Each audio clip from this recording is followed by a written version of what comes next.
Democratic History, authored by Dr. Rohit Day and Dr. Ornit Shani. A work that invites us to rethink one of the most foundational moments in India's modern history. When we speak of the Indian Constitution, we often recall the Constituent Assembly, iconic debates, and the final text adopted in 1950. This remarkable book asks us to look beyond those familiar frames. It brings into focus the vibrant, contested, and participatory processes through which ordinary citizens, social groups, and diverse policies across India engaged with constitutional ideas. In doing so, it reminds us that India's constitution was not only drafted in assembly halls, but also assembled in streets, courtrooms, petitions, protests, and everyday struggles for dignity and rights. At a time when constitutional values, democratic participation, and the meaning of citizenship are being intensely debated, this book is both timely and profoundly relevant. It encourages us to see the Constitution not as a static document, but as a living democratic project shaped by people's aspirations, anxieties, and claims to justice. We're especially fortunate this evening to have with us a distinguished panel of scholars, practitioners, and public intellectuals whose work spans history, political theory, law, media, and human rights. Their perspectives promise a rich and multidimensional conversation on the themes raised by the book. Before we begin, allow me to briefly introduce our speakers. Shri Suhas Borkar, editor of the Citizens First TV, will moderate this discussion. A seasoned media professional, broadcaster, documentary filmmaker, and activist, he brings nearly 4 decades of experience in independent documentary filmmaking. His notable works include Tees, Janvari, Jagaran or Gawahi, The South, A Shared Vision, Highway to the Asian Century, and the Gandhi Katha. He is convener of Jan Prasar and the founder of the Green Circle of Delhi and has been recognized as ST's Green Conscience for his environmental initiatives. Welcome, Mr. Borkar. We have Professor Anupama Roy, who is a distinguished professor at the Center for Political Studies, Jawaharlal Nehru University. Her work spans citizenship studies, constitutionalism, political institutions, law, and gender. She is the author of Mapping Citizenship in India and has held several academic fellowships in India and abroad. Her scholarship critically examines how law and political structures shape belonging, inclusion, and exclusion. Welcome, Professor Roy. Dr. Usha Ramanathan is an independent law researcher and human rights activist whose work engages with the jurisprudence of law, poverty, and rights. Her research and advocacy cover issues such as mass displacement, eminent domain, civil liberties, custodial institutions, technology and surveillance, and the Indian National ID projects. She brings a deeply grounded perspective on law, power, and the lived experience of rights. Welcome, Dr. Ramanathan. Ms. Shahrukh Alam is a senior advocate practicing at the Supreme Court of India, known for her work in constitutional law, human rights, and civil liberties.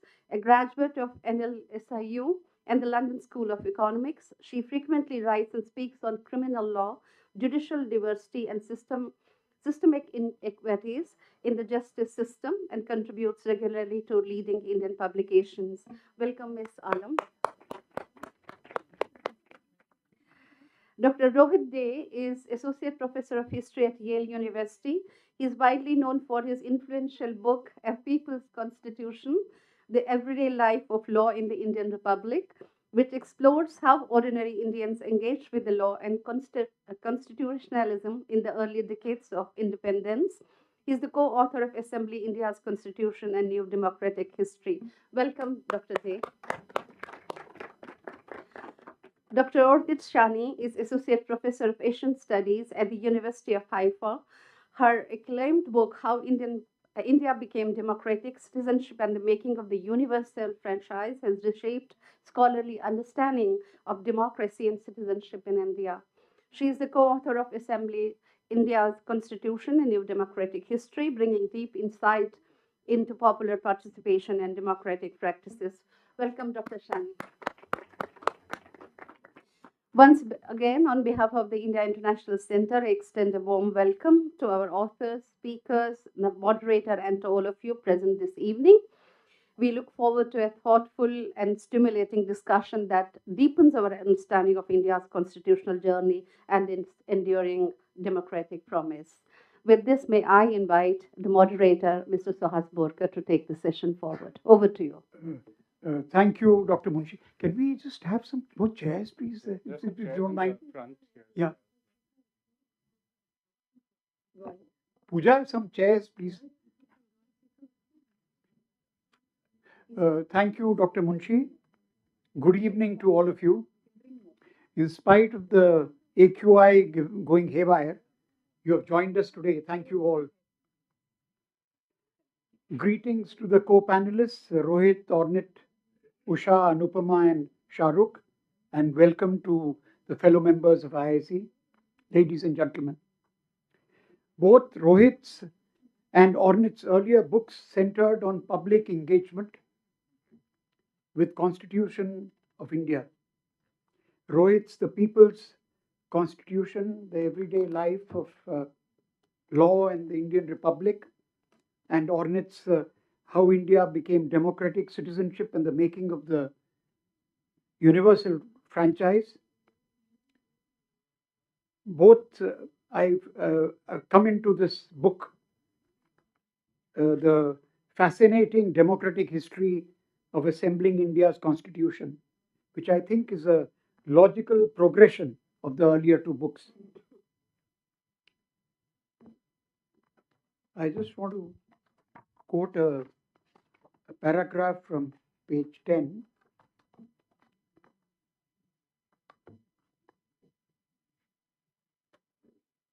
We both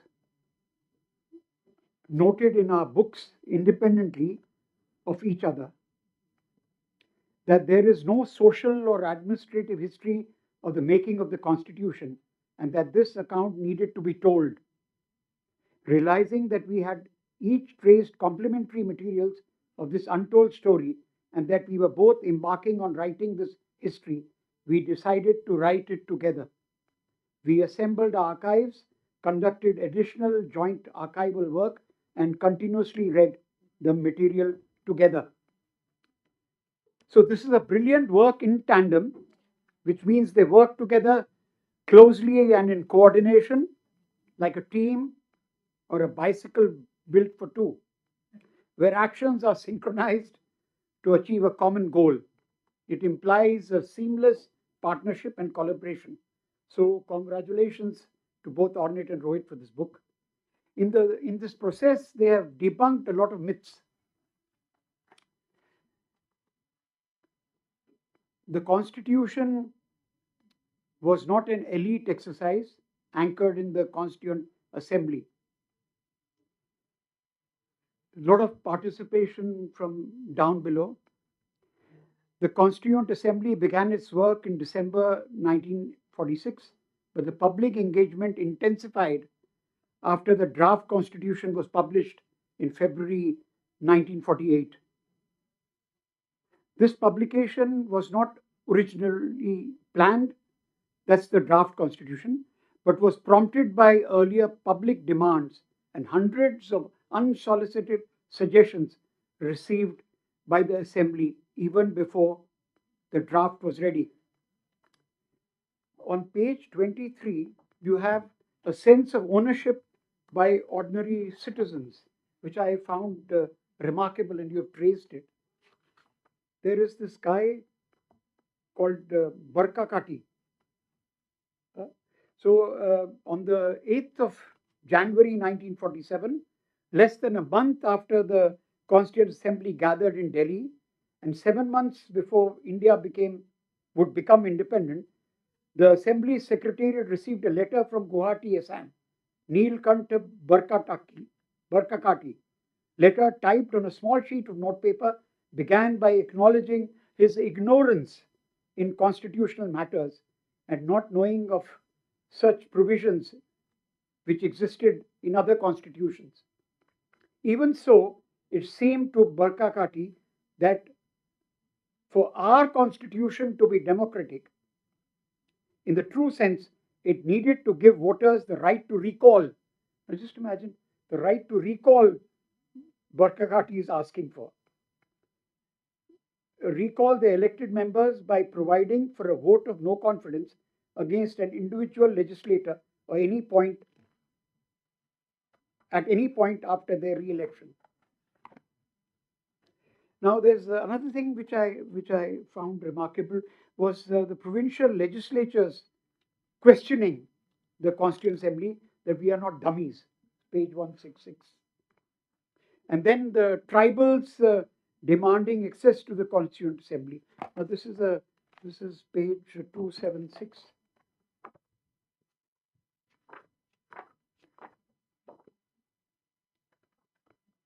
Now, there's the signatures of Adivasi students.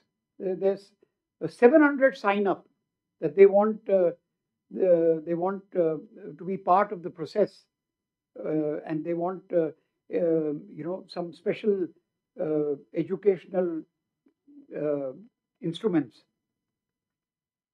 Now I come to the last point, which I just wanted to make at this point: the infamous organizer editorial criticizing the Indian Constitution. Now, this is widely referenced, but it reflects the RSS, the viewpoint. They were critical of the Constitution. This editorial laments that the new Constitution lacked any Bharatiya essence. I don't know what that means anyway. And instead praised the ancient Manusmriti as a superior and indigenous code that deserved recognition. The worst thing about the new Constitution of Bharat is that there is nothing Bharatiya about it. There is no trace of ancient Bharatiya constitutional laws, institutions, nomenclature, and phraseology. There is no mention of the unique constitutional development in ancient Bharat. Manu's laws were written long before. To this day, his laws are enunciated in the Manusmriti, and they excite admiration. So it goes on. I mean, that's the part we must understand. I mean, there's an element of the right wing which was not part of the whole effort to give a constitution to ourselves. And then I'll talk of Ambedkar's defense of all this a little later. Now I would request Ornit to take the floor. Go ahead. Thank you very, very much. Please? Okay.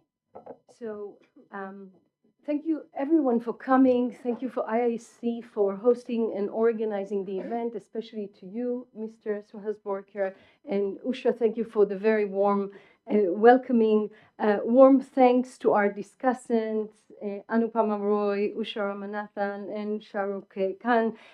Thank you as well to. I'm sorry. I am excited. I'm seeing a lot of people and I'm excited. Please forgive me. Sorry. We also want to thank Penguin Random House, our publisher, and especially Mansi Subramaniam, the editor-in-chief. I don't know if she's here. And finally, we thank greatly Juhi Mandirata for her extraordinary and diligent research assistance in helping us assembling our archives, for her resourcefulness in which really yielded the significant result and help us work under adverse conditions. So thank you very much, Juhi. Mr. Borker, I swear that he didn't see what we prepared to present on our book, but he actually kind of gave some of what we wanted. So I'll be able to make my things a little bit shorter. Thank you so much for the way of introducing and pulling strings from the book. It was not inevitable that India would succeed to write a democratic constitution. The Constituent Assembly assembles 6 months before the declaration of partition. Violence, Hindu-Muslim violence, is already on the rise across India, even outside assembly whole. With the imminent partition, the people, the territory is in great flux and remain in flux throughout the whole process of the constitution making. Moreover, 45% of the territory, across 45% of the territory, were spread more than 560 princely states that had 93 million people, were not part of British India. The assembly had no authority over them. And of course, the conditions of rife poverty, profound divisions, and high levels of illiteracy made the task of framing a constitution for India all the more complex. And with that in mind, I wanted to say, we want to take you for a second to Guwahati, Assam, to start the story of our constitution making, where I will present the overarching arguments of the book, and Rohit then will give an overview of the book. So you already heard about Mr. Nalinakanta Barkakati, who writes to the assembly on the day in January to ask for this, to have the right to recall elected representative. What was striking, but there were it was a remarkable request, as you said yourself, but it was remarkable mainly for three reasons. First, such a proposal for the right to recall an elected representative was not something that was common in constitutional law at the time. Over half a century of worth constitutional proposals for India, it appeared only once in the Manifesto of the Hindustan Republic Association, an organization that has since ceased to exist. And secondly, Mr. Bakakati's letter was one of thousands the Constituent Assembly received at the time, even before it convened. So the Assembly convenes on 9 December 1946, but already few months before, the public across India develops a fever of constitutional expectations. Their writing and sending to the Assembly demands, petitions, ideas for constitution. And in the case of Mr. Barkakati, there was not even an address to acknowledge a receipt of that. Nonetheless, the Secretariat of the Assembly files it in a demand that would be shown later on to the Committee on Fundamental Rights, and even put another copy for the research officer. But perhaps the most remarkable thing about Mr. Barkakati, who wants the right to recall an elected representative, was that he had written at a time when the Constituent Assembly had no intention or plan to offer the public an avenue through which they could express their views. But from 1946, even before, as I said, the Assembly convened, and ahead of India's independence, the Indian public erupted with demands, ideas, and aspirations for the future constitution. This burst of constitutional consciousness among the Indian public emerged organically from below. It was not a result of a top-down efforts to educate the public about the constitution. And Rohit and my joint archival discovery of hundreds of documents evidencing against the commonly held wisdom that Indian publics across the subcontinent, including people from the margins of the society and remote territories of the country, engaged intensely with the making of the constitution, drove the making of this book. So in the canonical account, the story we're being told is the Constituent Assembly convened in Delhi. He debated the constitution, framed the constitution, and in the canonical account, it's the Constituent Assembly debates and the text that have been the cornerstone of India's constitutional thought.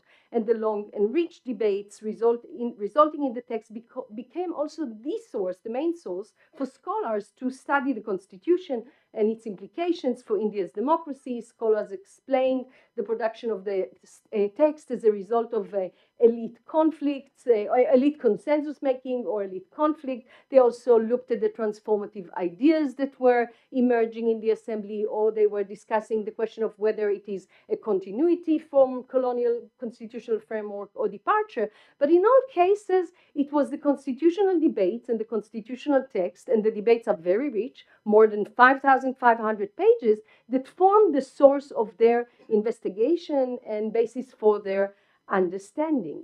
Now, in the book, we are offering an alternative story. We explore the making of the Indian Constitution as it emerged outside the Constituent Assembly, driven by diverse publics across the breadth and length of India's territory and even beyond it. By turning our gaze away from the Constituent Assembly, we offer a new history and a new paradigm for understanding the making of the constitution. The book reveals the existence of multiple parallel constitution-making processes underway across the subcontinent, showing that the Indian constitution, as you already said, was not solely an elite exercise anchored in the Constituent Assembly in Delhi. From across the subcontinent, diverse Indian publics debated the future constitution and made constitutional demands. Informed by their lived realities and experiences at the time, the Indian public deeply engaged with the future constitution as they were assembling across the country to discuss the future constitution. Indians turned it into an open site of struggle. And in that process, constitutionalism as a practice and a language, that's what we argue in the book, became a medium through which their struggles and aspirations were negotiated. And it was this process of the making, we argue, that produced a resilient constitution for India. The vibrant life of the constitution in the making outside legal chambers was critical for its future reception, legitimacy, and endurance, and moreover, the deep sense of ownership the public assumed over the constitution through their engagement with its making became pivotal to the formation of India's democracy against many odds. Now, many of the public demands were not heeded to, but their ongoing contestations and engagement with the constitution making ensured that Indian constitutionalism was never limited to the final text of the constitution. Indeed, the text and constitutional interpretations would continue to evolve, and it was this constitution making process that manufactured a polity and constitutional language that would animate India's profound pluralistic politics. So basically what we're doing, we reimagine and reconstruct altogether the constitution-making process. We foreground the constitutional politics outside the Constituent Assembly as a key to sustaining its vision, and in so doing we pluralize the sources of constitution making and its development in India. The book Assembling India's Constitution developed from our previous books, which were already mentioned. In How India Became Democratic, I explored the making of the first electoral roll on the basis of universal adult franchise, and I argue that the institutionalization of procedural equality for the purpose of authorizing a government for a purpose of voting in a hierarchical and unequal society as India is, ahead in anticipation of the constitution, turned the story of democracy for credible for India's people, and that people struggle for a place on the electoral roll led ultimately to a significant change in the constitution. In a people's constitution, Rohit shows us how people and groups from the margins of the society, such as prostitutes and butchers, employ the constitution and its language as they sought redress for infringements of their rights, resulting in particular from new state market regulations as soon as the constitution came into force. Rohit argues that the constitution profoundly transformed everyday life in the Indian Republic, and that this process was led by marginal citizens, often minority groups with little to no electoral leverage. Now, the fact that the key transformative promise of the constitution, universal franchise, was implemented in anticipation of the constitution gave the document credibility. It fostered public engagement with the constitution as people were struggling for a place on the electoral roll. The fact that people from the margins of society turned to the constitution to redress their grievances as soon as it came into force demonstrates that they already were very well versed in the new constitutional language and had strong sense of ownership. And Assembling India's constitution uncovers how this came about.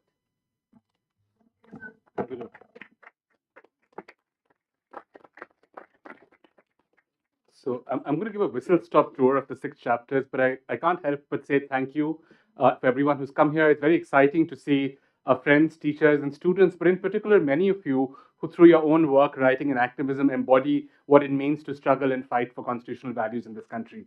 So thank you. Our book is written across 6 chapters, each of which looks at 6 different arenas of constitutional engagement and constitution making.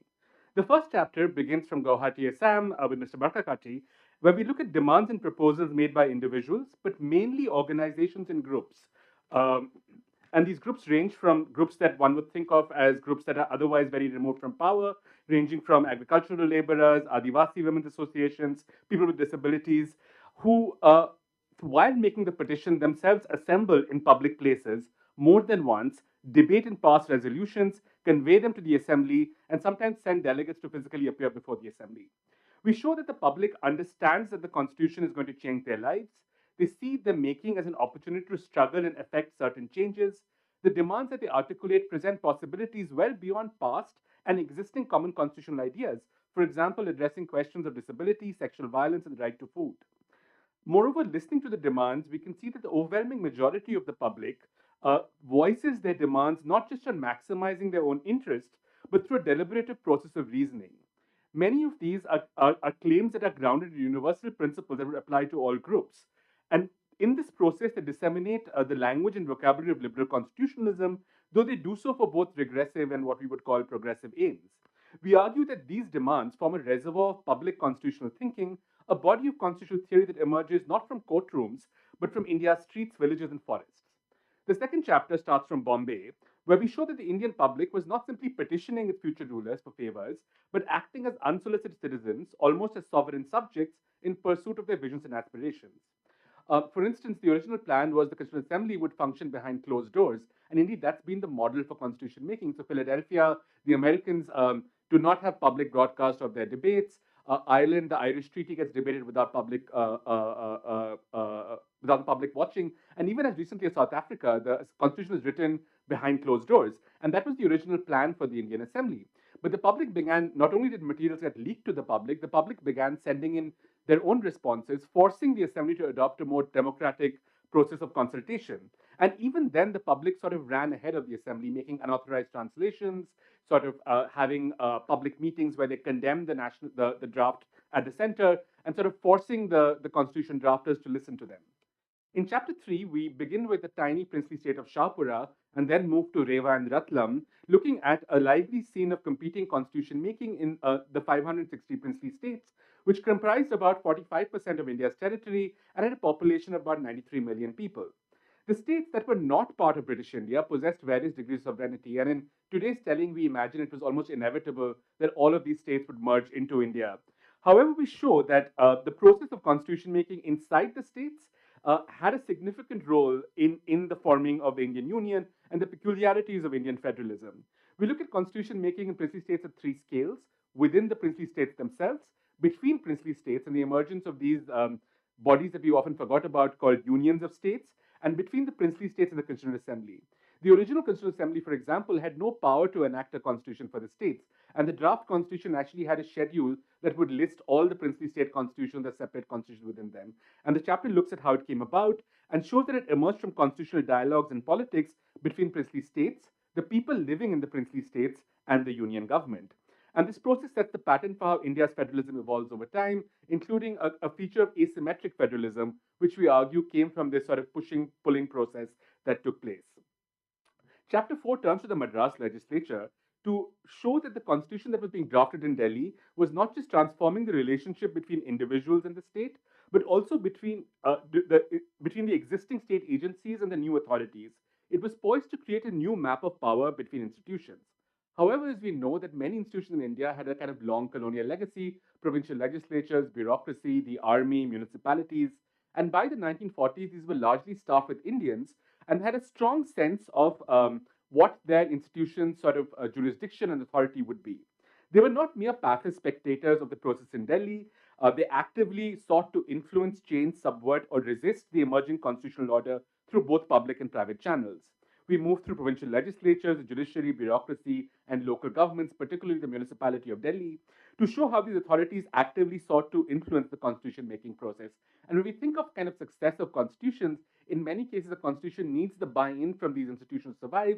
And in many of our neighboring countries, one of the challenges to the new independent order was a body, be it the judiciary, the bureaucracy, or the army, sort of stepping in the way of what was unfolding. So with this material in hand, we return to the canonical stage of constitution making, the assembly in New Delhi, but we want to offer a new way of understanding the workings of Constituent Assembly. We have two aims. We make visible the labor, infrastructure, and ideas that went to staging the atmospherics of the assembly itself as a public and lived space, the procedural rituals, the pulse of the debates, and the physical setting of the assembly building enabled and shaped the constitution making process. Secondly, we follow three actors from the assembly as they move across different places in India and abroad while the constitution is still in the making. And through their journeys, we reveal that India's constitution was part of an international regime of human rights and the practice of comparative constitutional law. In our final chapter, and this is a chapter that we hadn't anticipated writing, we look at the what were then called the excluded areas or areas that were largely populated by Indian tribes and Adivasis, and how they wrote themselves in as constitutional actors. Strikingly, one of the few instances where members of the assembly were face to face with the public was with relation to Indian tribes. The scale of participation of assemblies held across India's tribal regions, such as the 20,000 people who gathered in the Students' Field of Shillong in August 46, or the 100,000 people who gathered in Ranchi in 47, surpass every other meeting that we cover in the book. By drawing attention to tribal voices, we are not trying to recover an authentic tribal consciousness, nor are we suggesting that the Indian constitution making process is very sensitive to tribal visions and aspirations. Indeed, in most ways, it was not. By exploring the debates in the tribal areas, however, we want to challenge the idea that tribal people and tribal territories are an exception to India's constitution making process. The intensity of tribal expectations, the failure of the constitution to meet them, led to a range of conflicts, both violent and non-violent, that have over the years turned the constitution to an open site of struggle and transformed text and meaning. Constitutional amendments have created tribal majority states, given tribes autonomous governing bodies, recognized groups as tribes, entitling them to affirmative action, and granted recognition to tribal languages. The alternative tribal visions of the constitution that emerged at the time of her making were not erased through the hegemony of the draft, but remained resilient as a competing framework that offered resources, strategies, and aspirations to reshape the lives of millions of India's tribal people. Broadly, we want to sort of make two arguments. Firstly, we recognize, of course, that India's Constituent Assembly and its leaders were unique in some ways in their time. India remains unusual in a kind of post-colonial country which could elect an assembly and write a constitution that endured. Indeed, Pakistan and Israel that elected assemblies at the same time sort of failed to reach a consensus, and most former British colonies had constitutions that were written for them from the outside. However, to attribute the constitution to individual greatness or the greatness of the ideas of a few men and women um, uh, poses a certain kind of risk, which is that we feel this can never be replicated. It cannot be defended. It required that particular set of individuals to come back together. And by expanding the cast of people who sort of engage with the Constitution, we want to suggest that the Constitution is a public document. It was shaped with public discussion and was defended and changed through public engagement. Secondly, we want to firmly rebut the kind of prevailing argument that comes from a range of political voices, which suggests that in some ways the Constitution is not indigenous. We want the language of the veena or the sitar. What we get is an English band. It's full of Western ideas. It's by a deracinated elite. What we hope we show is that Indians, really from all walks of life, were perfectly capable of engaging with these ideas and utilizing them to their own purposes. It was not a language that was foreign to them. Indeed, they had a sustained critique of the draft and the final constitution and have continued to struggle to change the aspects that they disagreed with. In constitutional theory, we often think of the constitutional text emerging first, followed by constitutional practices and aspirations. We argue in India, however, the public did not wait for the text to emerge to practice constitutionalism. And we want to suggest that when we think of constitution in India, it is broader than the constitutional text or the jurisprudence of the Supreme Court. We write this book at a time of global democratic decline, particularly in the countries that we live and work in. It made it all the more urgent to understand how a deeply divided society facing unprecedented challenges and mass violence was able to consolidate and build a participatory constitutional culture in a relatively short time. Thank you.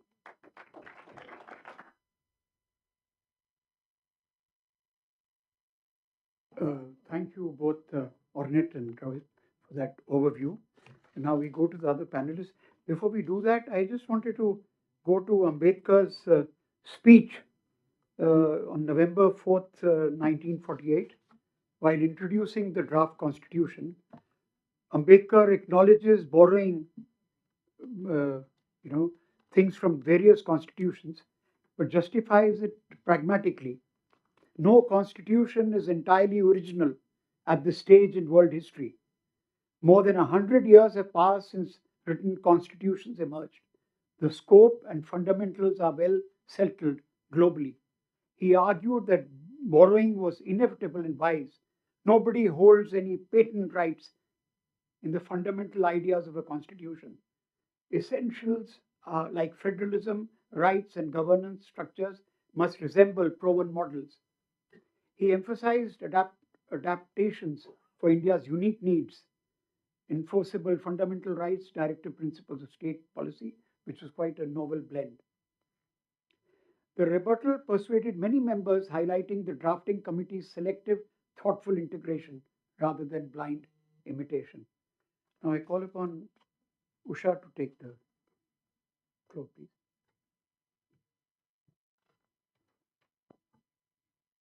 Thank you. And thank you for the introduction to your book. I'm sure it will help a lot of people here. It helped me to have read it, but I still found it useful to have you both speak to us. I want to first start with saying that I'm grateful to both of you, not just for having written the book, but for having collaborated and written the book. It's such an unusual thing. And through the book, you don't see that there are two people fighting for some space in some hierarchical whatever. They are really doing it together. And it is fabulous. So it's very heartwarming. I know I didn't say this before, but I was keeping it for speaking there. And so that's my first thing. The second thing is, I think you're absolutely, I mean, it's not about the content of this, but your approach that both of you have to looking at the archives. I don't think lawyers do it enough. I think increasingly people are looking at texts as if they are the text after they have been written and after they've been brought to us. Even when we contest the process by which they bring it to us, we just accept it when it comes. So it's a good thing for us to be taught to think that there was a before and the before is significant. And your book does that really well. So thank you very much for that too. And using archives, actually, I don't even think we create enough archives. You know, as law people, we create too few archives. And it's really important to find, you know, to keep ideas and not to lose them. I mean, to know where the ideas came from. I mean, the provenance of an idea is really important. It's not like an idea is free floating in the air. It's like somebody brought it, were promises made to them, were promises made to somebody else, were promises kept, were they broken? Or were these things just being said, experimented with, and then cast off or whatever? So using the archive and giving us the place from where some of these ideas came in, that I think is really important. I was also, when we read the Constitution, we often think about the idea of the Constitution and the idea of law. And that the Constitution itself accepted the law that existed at the time that the Constitution came into being. And I found it interesting that Gandhi, for instance, had nothing to do with it. I mean, he started off as being, as being very committed after going to England and doing his whatever, coming back as a barrister. He was very committed to the law. And then somewhere along the way, he dropped the idea of the law as something that he wanted to engage with, unless he was forced to engage with it. So when he comes back from South Africa, he's not really engaging with the law at all. He only does it when, for instance, he's picked up in a sedition case, then only to say that this is bad law, I'm not going to follow it. And then again, the salt march, it's not like the salt tax was just, it wasn't then, it wasn't in the 30s that it was brought in, it was from before. But it made a good political statement to say these are bad laws, we don't need to follow them. So there was a challenge that he posed to the idea of law, which I don't think we have understood at all, not till today. I'm not going to say that your book helps us see that, but I think it provides us with enough ways of thinking about it and thinking about what got put into the Constitution, why, who wanted it, who didn't want it, what were they asking for. For instance, I mean, you start off with saying these institutions, they tend to take a larger than life space in. And I think you're absolutely right. When I read your book, I'm kind of looking at the place where you talk about judges and what they felt they should engage with the federal court judges and later the high court judges. And their interest is in preserving their independence. And I was thinking, did they say nothing about people's rights? I mean, what were they dealing with when they were sitting there? They were not concerned at all, or did they not think it was their business? Or was this some kind of judicial objectivity that they were keeping by saying, when the case comes before us, we will talk about people's rights too, then we are not going to talk about it. It was deeply disappointing. So it's not only the romance of people participating in constitution making, it is also the disappointment of seeing how people, how some people participated in constitution making. I'm not sure, I mean, I like the idea. I find the romance of people participating romantic, but I'm not sure that I was actually fascinated that so many people felt that they could write in and demand to be heard and demand to be part of the Constituent Assembly. It told me that something had happened before then. Obviously, your book can't be dealing with all of that, but I would really be interested in reading the many other books, many other ways of thinking that can come, that we need, that people were politicized enough to understand that when a country is making a constitution, they need to engage with it. And what is it that a constitution will have that they can talk about? Where did they get that awareness from? Because you have in your book uh, a place where you say that there was a campaign for India's future constitution that the British launched. And they advertised, there was an advertising blitz.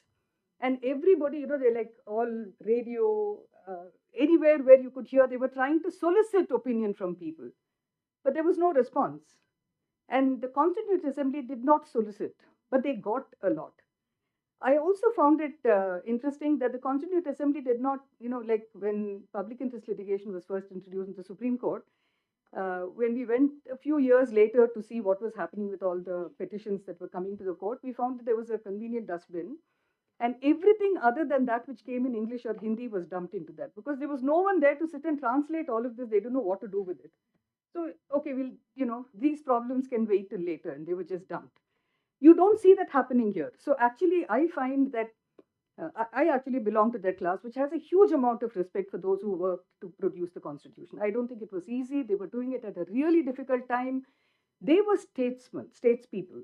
They were not petty fogging around. And, when I think of what happened, what Rohan Alva writes in his book about what happened with Article 21, when it came in, and when people in the Constituent Assembly, members, were protesting, saying that you've put procedure established by law. That means Parliament can do anything they want. You can't allow a thing like this to happen. They, in any case, they push that provision through. But Ambedkar is uncomfortable. And he goes back and then he thinks about it and then he comes back with Article 22. And it's one of those real tragedies that in that well-meaning moment, he introduces the idea of preventive detention into the Constitution, into the fundamental rights chapter of the Constitution. I don't think that's what he meant to do. But when you don't have enough time, you can actually have disasters like this. So the push came from many places. I also don't really think that all these people who are sitting in the Constituent Assembly were only speaking as individuals. I think they were representing various people, and I don't think we have a record of whether they spoke to people in their constituencies or in various kinds of spaces and came back. That's for another study. And so your study is important because you say that there should be many other studies like this. What is in the document you're able to produce for us? And that was really, really, really useful. The tribal, I didn't realize that you hadn't intended the tribal question would come in here because it's actually one of the most fascinating parts of the Constitution for this reason, among many others, that it's one of those things which makes us understand why the Constitution doesn't treat either people or territory or anything at all as flat. It's not the same for everyone. It's not uniform. It can't be. And so when you have a fifth schedule and a sixth schedule, it doesn't just tell us what the fifth schedule and sixth schedule is saying. It says that land, people's interest in land, people's relationship, tribals' relationship with non-tribals, it's not flat. So when, the idea of development tries to flatten it, then we know that there are many questions to be asked. And actually, that's why your chapter, and particularly now with Ladakh having, the kind of problems it has, with Nicobar going through what they are calling development and the destruction of communities and coral reefs and, places for leatherbacks, we are in a place where we need to understand how it happened when it happened, and also to be, what it helps when you see that all this engagement happened and your book kind of gives you the evidence that all this happened, is to say that any change like this, I mean, today you have, for instance, a nuclear law that gets changed. I don't know how nuclear power can be called Shanti, but whatever. So you have a law like that being passed, like it doesn't matter, like I've cut my nails and I need just to trim it. It's not that simple, no? So the book tells us that actually honest constitution making, honest lawmaking requires people to speak. It requires people to be heard. It requires for that to be understood while making that law. One of the things that's very interesting about the about the Constitution and laws itself is that, there are many laws. I mean, every law that is made by Parliament applies across the territory of India. There are exceptions where a governor might have to actually operationalize it in some places, whatever. But it's fascinating when you think of this time. First of all, like I'm sure your book demonstrates, that we didn't even know who the people of India were. So we had the first election even before you had a Citizenship Act. And you have a tentative kind of citizenship. Anupama knows all about this, and she's taught some of it to us. So that's a fascinating time. But the real amazing thing is that they could make the constitution and later laws which will apply to people who they did not know, and in some cases did not even know they existed because they were on a territory. So what does that tell us? I mean, how does it tell us to think about the law? So there are, you don't have to say that in your book. You say so much in your book that can stoke thought. And for that, I'm grateful. But thank you. Do a lot more work. We'll be waiting here for you.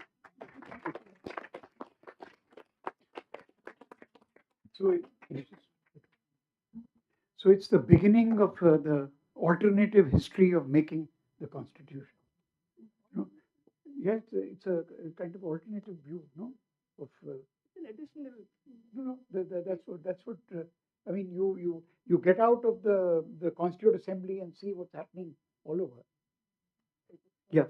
Anyway, so before I call Anupma to take the floor, I just going back to Ambedkar's speech, November 4th, 1948. He ridiculed the romanticized view of ancient Indian polity and said that the village panchayats and the little republics, he mocked at them, and he highlighted the decay and isolation of villages under historical realities, arguing they fostered ignorance and emphasized respect for the Constitution. Ignorance and stagnation, not ideal governance models. Though he did not name Manusmriti explicitly here, he had publicly burned it in 1927 as a symbol of caste oppression. His broader critique rejected caste-based or theocratic ancient texts favoring equality and secularism. Over to you, Anupam. Thank you, Mr. Borkar. Thank you, Rohit and Ornit, for writing this wonderful book. Some of the things that I'm going to say would be a repetition of what has already been said, but hopefully in a different way. So I'll go ahead and say it in any case. And I have a text prepared because the slot that I'm given is 10 minutes. So I would want to stick to the time. There are two salient organizing ideas and anchors which are indicated in the title itself, around which the argument of the book may be seen as having accumulated. First is the idea of assembling, which communicates the modality through which the Constitution was made. And second is the idea of crafting a new democratic history, which presents a claim validated by firm and painstakingly collected evidence over several years from a range of archival sources of constitution making in India. The claim is based not only on previously lost/unknown, ignored, untapped sources, but also on what they establish. That is, the Indian Constitution was not a product of, as already both the authors have said, a product of elite consensus and decision making confined to the Constituent Assembly. Relying on a range of historical material, Day and Shani argue that the Constitution was a product of ceaseless dialogues happening simultaneously across various publics and sites, making it both a participatory and competitive exercise. Such processes made the Constitution familiar and popular, creating a surge in democratic aspirations and a politics of hope through ownership in the Constitution, thereby decolonizing it. Sharing my own experience of having taught a course on political institutions to MA first semester students in JNU, which has a subunit on Constitutionalism in Post-Colonial Societies and Constituent Assembly Debates. Since 2003, with the publication of Day and Shani's article Assembling India's Constitution Towards a New History in the journal Past and Present, the discussions on constitutionalism in India in the class acquired a new surface, if one could say so, presenting an emphatic and persuasive account of participatory constitution making in India. The article also built an eager anticipation for the book. Students were hitherto reading, among other works, Austen's 1964 book, The Indian Constitution, Cornerstone of a Nation, which has assumed the status of an authoritative account of constitution making process in India. The book, in Austen's own words, is a political history of the framing of the Constitution, of how past and present, aims and events, ideals and personalities moved the members of the Constituent Assembly to write the Constitution as they did. Austen hoped, as he mentions in the introduction of that edition, that the book would provide the general reader with some insights into the political basis and motivations of Indian life, and at the same time provide a close student of Indian affairs with the first account, which is what both of you also say several times in your book, based on manuscript sources of the working of the Constituent Assembly. Ironically, I discovered in class that it was possible for students to read Austen in tandem with Day and Shani, rather than as works opposed to each other. The two were strangely compatible in the intensity of their exploration and meticulous in their use of archives, digging deep to give a worm's eye view into the largely opaque history of the 1940s, rich in granular details and strong in interlacing narratives, simultaneously allowing the reader to step out of immersive history to get a grasp of the larger arguments. Even when the two are making different arguments, it was possible to see the two works as belonging to the same ilk and vintage, which in their own ways have produced authoritative accounts of constitution making in India. One attributing a foundational role to the Constituent Assembly in framing the Constitution, and the other pluralizing the authorial space to see it dispersed across several sites, unevenly competitive in their influence over constitution making. Day and Shani are, however, breaking new grounds.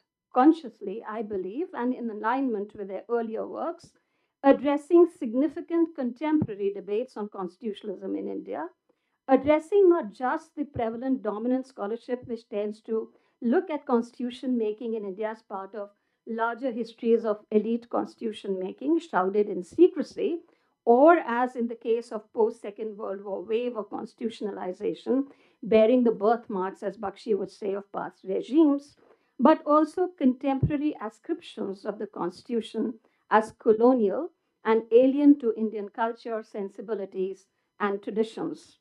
The book presents a strong case for looking at constitution making in India, not only as participatory, but also identifies the specific forms that participation takes, which made the constitution democratic.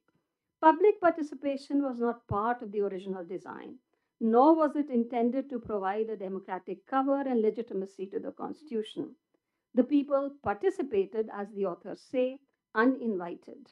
But they unleashed what Bruce Ackerman might call a heightened consciousness around both the procedure and content of the Constitution, and what Linda Colley might term constitutional creativity, which accumulates around written constitutions.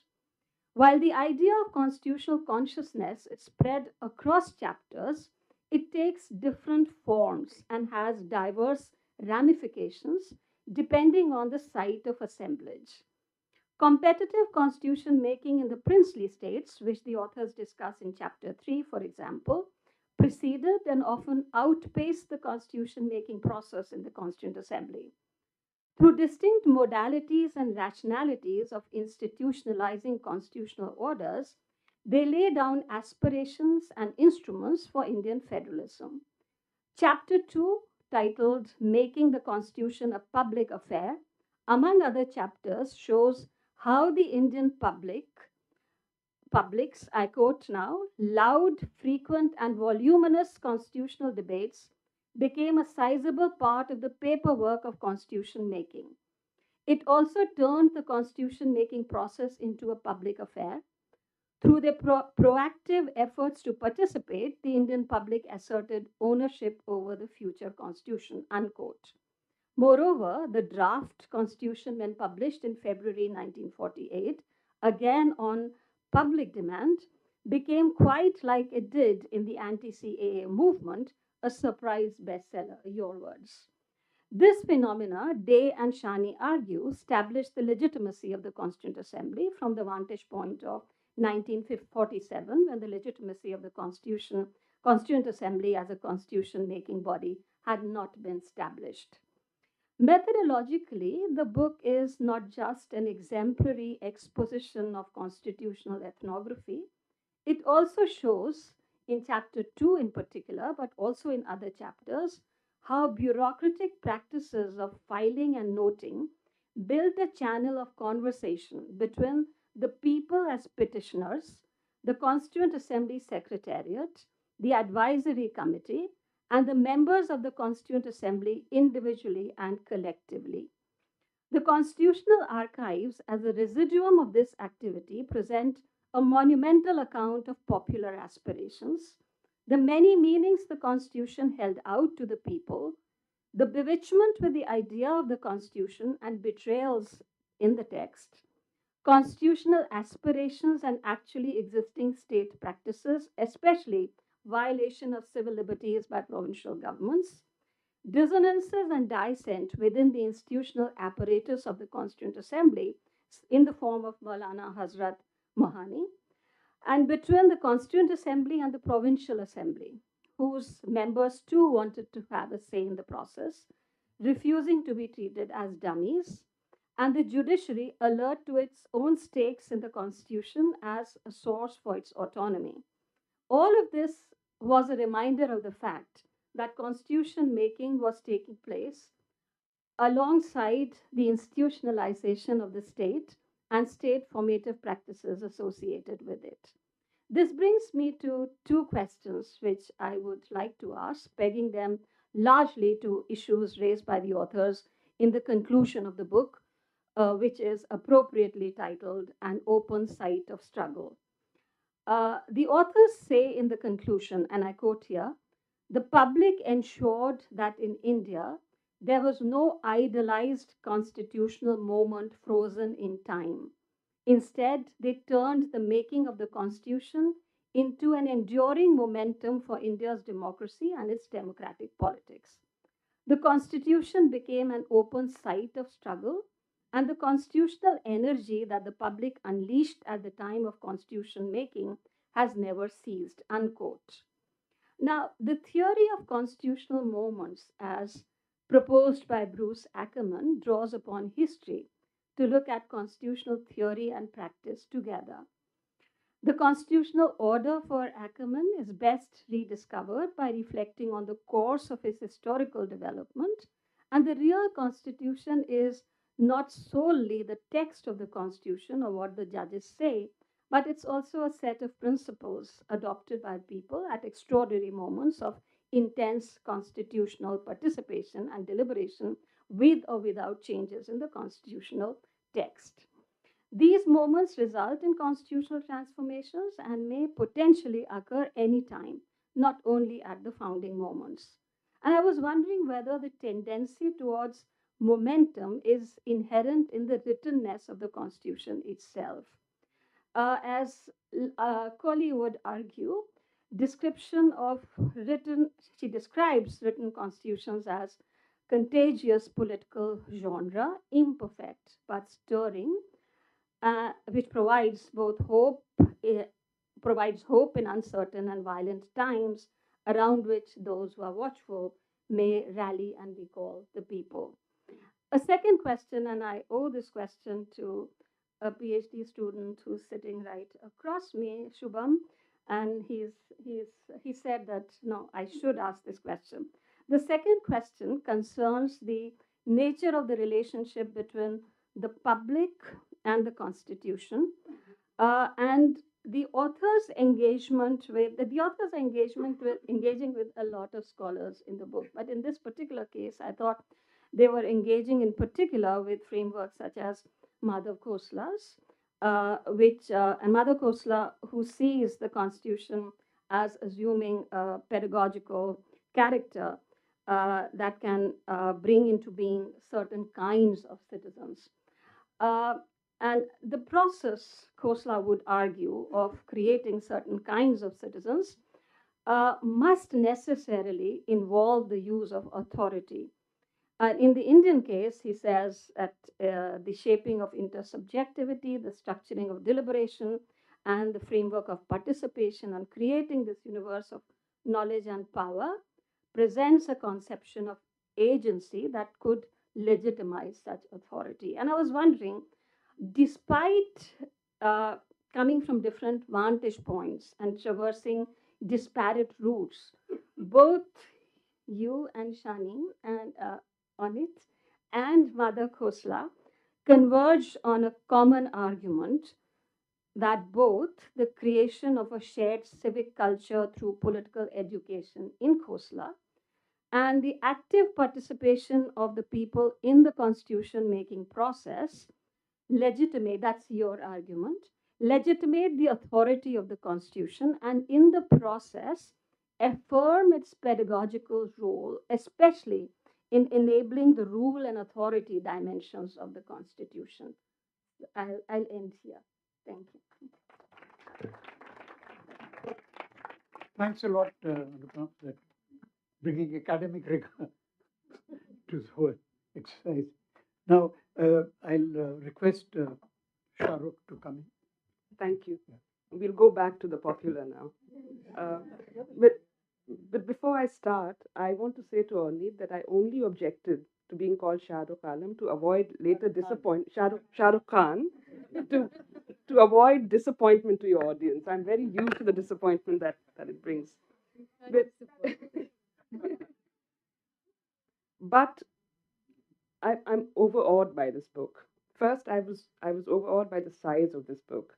I was thinking how I'll manage to read it and process it in a work week, but I did because it's so easy to read. It's such a beautiful book, and how you've managed to bring coherence while writing together in a collaboration is quite amazing. I don't manage this kind of coherence writing on my own, but I'm basically going to repeat what Usha and Anupama have already said. But when I was reading, and you're writing about the moment of hope, we're now in a moment of reckoning. We're now in a moment of fear.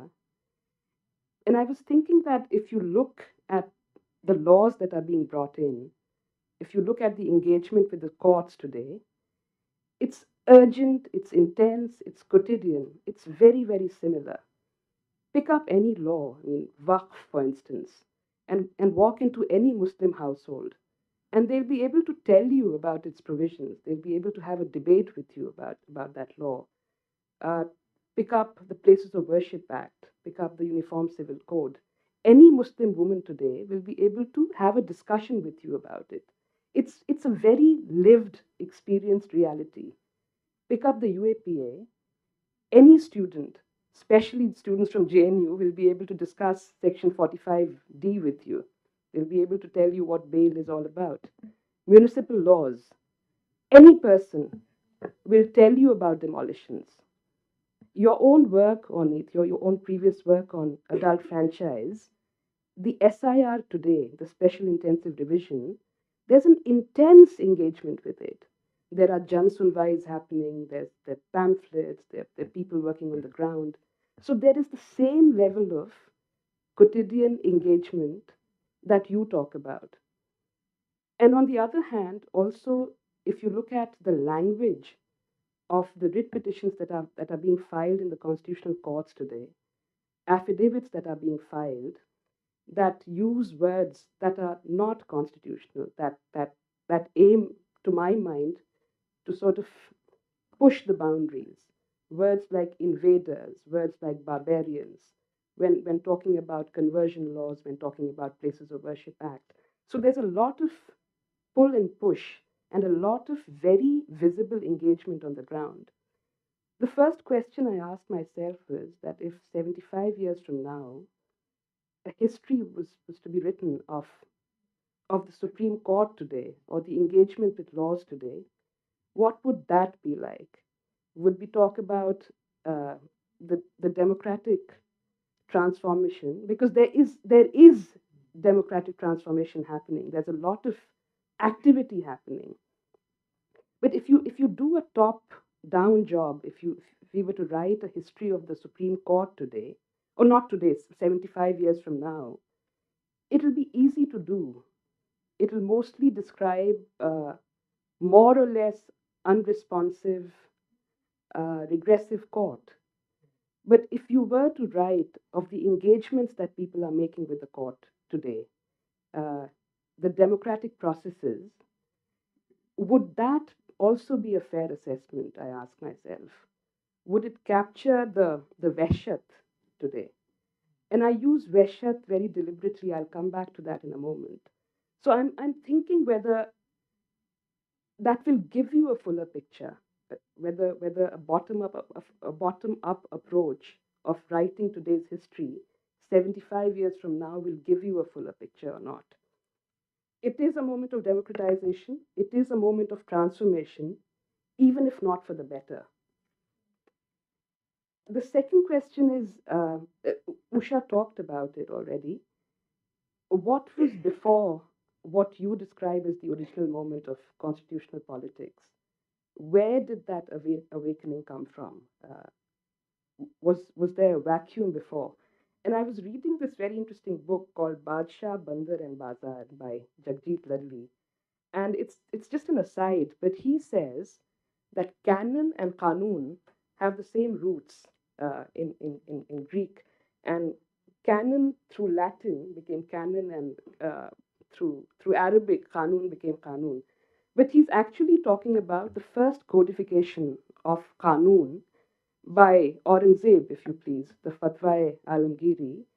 And that also led to a kind of political awakening, because every time there's a canonization, every time there's a codification, there's something happening to people. So that, I mean, there is a very long history, a very different kind of history of political awakening. And then it continues also, not always in the language of constitutional politics. I mean, Mandal Kamandal, for instance, was a period of democratization and then a reaction to it. So when you speak of the original moments, the making of the constitution and the process of democratization, what is it that you're bringing to the table? You're saying that perhaps that was the first process of democratization of politics, where the language and practices of constitutionalism were used for the first time, or were sort of invoked and then appropriated for the first time, and then they continue. But do they continue? Uh, Shaheen Bagh and constitutional politics, the language of constitutionalism. But as I was reading your book, I was also reading this beautiful book called The Gabriel of Madness by Anand Taneja. And he says that along with the language of constitutionalism, there was also another language that referred constantly to Islamic traditions and Islamic motif. And he uses muhabbat and veshat. Muhabbat, love and belonging to the nation, and veshat, of unrequited love, where you're basically in a desert and you don't know what to do. And he also says that people were referring now and reverting back to Maulana Hazrat Mohani's, not just his political thoughts, but his ethical thoughts. So there's a lot of that vocabulary also. There's a lot of cultural, religious references to bearing witness to going through this period of Veshat and then reaching the period of or reaching the stage of Junoon, which will be irrational love. But the point I'm trying to make is that there are all these parallel practices of politics and language of politics. So constitutional politics is not the only one. There's other stuff happening at the same time. What do we make of that? Uh, what happened to them in that original moment of the text being created? And then you raise this question yourself: what happened to other competing constitutionalism in the moment that the text was created? And then you answer that question and you say that they still resurface. But you draw a linear political progression. You say that these are remnants of the original moment. They keep resurfacing. But when you do that, you foreground the constitution, not the politics. So the constitutional politics is then one amongst many means, but not the central idea. So politics is not the central idea, constitutionalism is the central idea. And I'll end with just one last story, which is about Justice Zach Yaqub of the South African Constitutional Court visiting Delhi, and I happened to meet him, and he suddenly said to me that I don't understand how your judiciary can decide the basic structure of the Constitution. And I was stunned by that. I said, who else but the judiciary? Somebody has to circumscribe it. And he looked at me and he said, well, that means that you're not doing your politics well. Because if you need the judiciary to circumscribe for you what the basic structure is, that means that all these years you've completely neglected your politics. Thank you.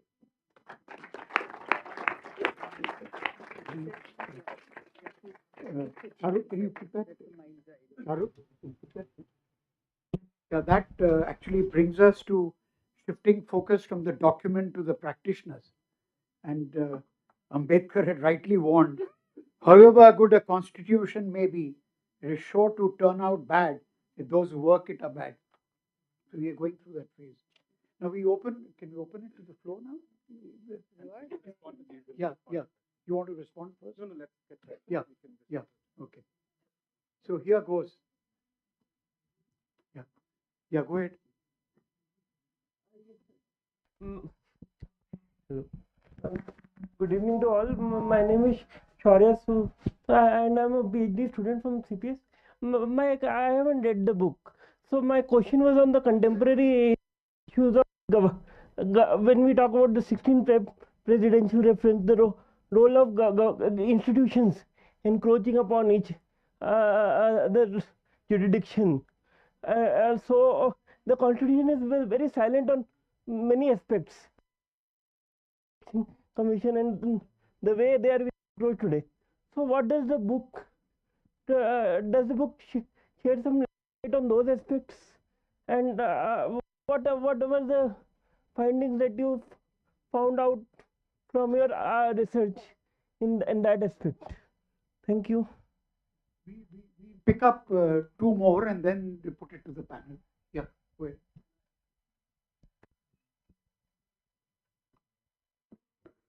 I have a very simple question. Thanks to the authors. I am also here to read the book. This is in connection with this notion of ceaseless dialogue that Anupama mentioned about it. One of the key terms which went missing in our constitution was secularism, and scholars and historians have debated about it for a long time. And one of the most persuasive explanation of that particular puzzle came out from a lecture that Sabyasachi Bhattacharya delivered as the president of Indian History Congress in 2016. And when one looks at the exchanges that took place between K.T. Saha and the way that Nehru responded to it, Nehru, who was so consistent, so loud, so assertive, so blunt in arguing for secularism during the entire struggle, made remarks which appeared as if secularism, or the word, was very trivial. And subsequently, given that amendment starts and Nehru ruled India for quite some time, many of his ideological rivals like Patel and Shyam Prasad Mukherjee had moved out of cabinet and all. still, and left the world, still the word was not incorporated.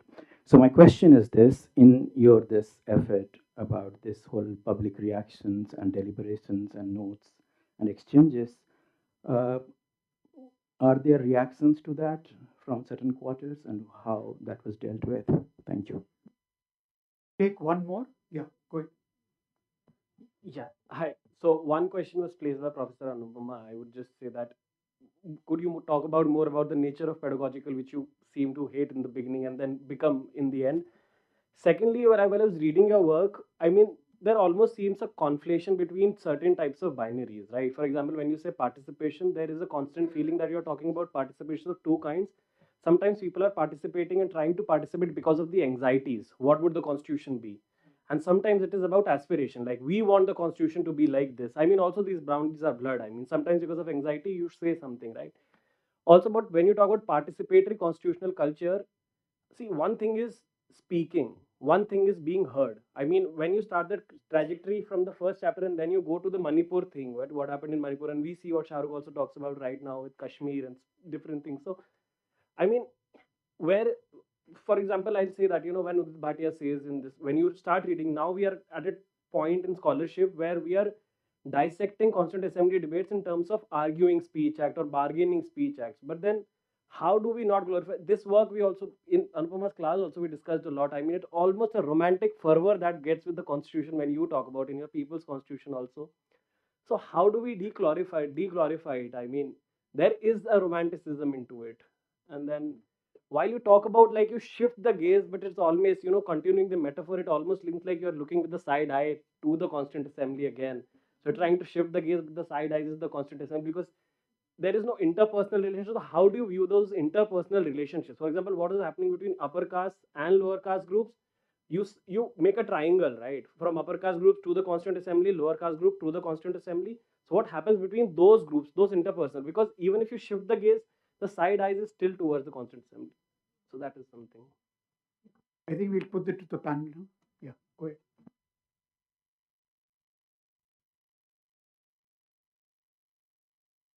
Thank you for these questions.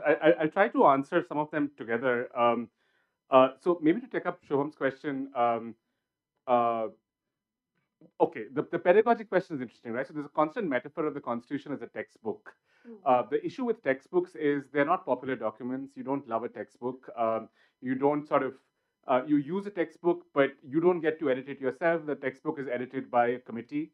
And the idea of the constitutional textbook really is that there is a group of people who decided to create these values that would civilize the rest of sort of Indian society. At least what we found in the archive, that wasn't the case. And in many ways, the constitution fell far short of what it is that the public was communicating to them. So if we think of a constitutional project as pedagogic, it is actually the public trying to educate the governed and pulling them to it. And I think it's an interesting sort of question about constitutional morality that's often talked about. And I see Professor Bose is here. And I remember him in one of his speeches in Parliament sort of pointed out that Zarul Hassan Lari says that it's not just the people who have to learn constitutional morality, but the state that has to learn constitutional morality, the government has to learn it. So I think part of what we're trying to do is to sort of make that second process visible. And I also want to maybe talk a little bit about the centrality of the assembly. So, as Usha sort of mentioned, the assembly is not a body that's hermetically sealed off from the rest of society. And I think various scholars, Aditya Nigam and others, have tried to point to it. But most of the reading has been done through the texts of the assembly debates. What we show is that the assembly members are traversing through multiple spaces. So if we think of Hansa Mehta and Hasrat Mohani, two figures that we look at, Hansa Mehta is in New York in the UN. She's in Delhi. She's at the AIWC National Conference. She's also in committee meetings. If you read the Constituent Assembly debate texts, you hear her speaking thrice, one of which is singing the Vande Mataram, and one she's giving the flag on behalf of women of the nation. But if you look at all of these other spaces, she's thinking and talking about the Constitution, not just to Constitution makers, but also inside Zananas, inside women's schools and colleges. So it's a way that connects the world of constitution making to other assemblies. Similarly with Mohani, he's in he's attending Urdu Mushairas, and he's also in refugee camps and riot-torn streets, and he's in the assembly. So there's a way in which the assembly itself is part of a wider web of politics. The second, I think a lot of the questions also talked about it, which is what is it that makes this possible? And it's really a sense of a rich associational life that exists in India in 1946. we tend to be dismissive of some of these associations because they don't conform to our notions of what a modern civil society association is. So, how is a caste association a good form of association in life? But I think what we show is that they perform a role in creating public reasoning, public engagement, and a sort of public conversation. And some of our crises of today is about the weakening of certain forms of associational life or the dependence of associational life on certain kinds of regulated funding or formalized through certain kinds of political parties. Yeah. Firstly, thank you so much, Usha and Pama, Shahrukh, for the questions, for the challenges. Very briefly, and maybe that complements some of what Rohit was saying. Anupama, you asked us about the question of the momentum and about where we stand with, with that actually it's not contradictory to Madhav's Kostler's book, which actually is very much in terms of the argument follows Austin, and as you said, you read in class in tandem. But I guess I would think about it in the following way. You said something like you reach ultimately this public constitutional culture is something that comes from them. It's just one comes from above and one from below. And I think that yes, there is an assumption, and that's with Austin and with canonical account, an assumption that this pedagogical text for undemocratic society will create this kind of civic culture, constitutional culture, etc. But when I read Rohit's book, A People's Constitution, and I read about Husnabai, the prostitute, and the 3,000 butcher, I thought, can it be that because today we enacted the constitution and now you Indians, you have constitution, can it be that that was enough for people to go to the court? No, it meant that they didn't simply have the language and the knowledge. They were actually so well versed that when these 3,000 butchers go to the Supreme Court, they don't use what the judges expect them to do, the religious argument, the fundamental rights. They go to direction principles of state policy, and they go to surveys about agriculture and husbandry. And it's so such sophistication is something that, so I think, going back to the question, I think that it must be that the underlying assumption in the approach of Austin or Kostler is that, again, it's this, the Constitution didn't bore trace in people's imagination. They didn't really understand constitutional details. So in that sense, I do think that the question of how this a constitutional participatory culture emerged, it had to emerge from what we're kind of uncovering. And there's a very important question of both of you of what comes. It doesn't come out of the blue. What is there before? And indeed, 2 years before, the British really invest, and it doesn't put the Ganges on fire. So of course there's and Rohit wrote a special issue on it, and there's a lot of writing on the history of petitioning in India. There's a very, very long history of petitioning to the ruler. What we see at that moment, and as you mentioned, like just 2 years before, the public was not interested, right? But at that moment, there is an opening, which I think also will answer some of the other things that that were raised, that at that moment, people understand that that's an opportunity to transform their lives, because everything opens up.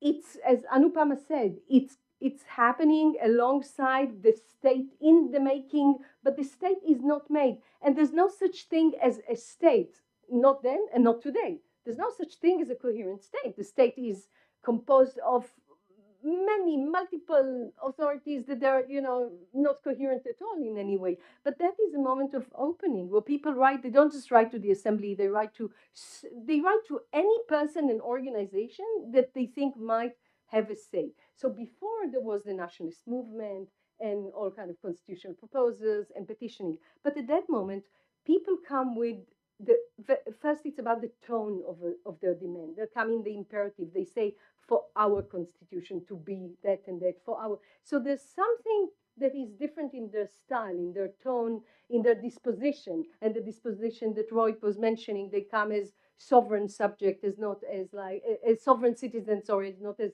subject that petitioning to the rulers.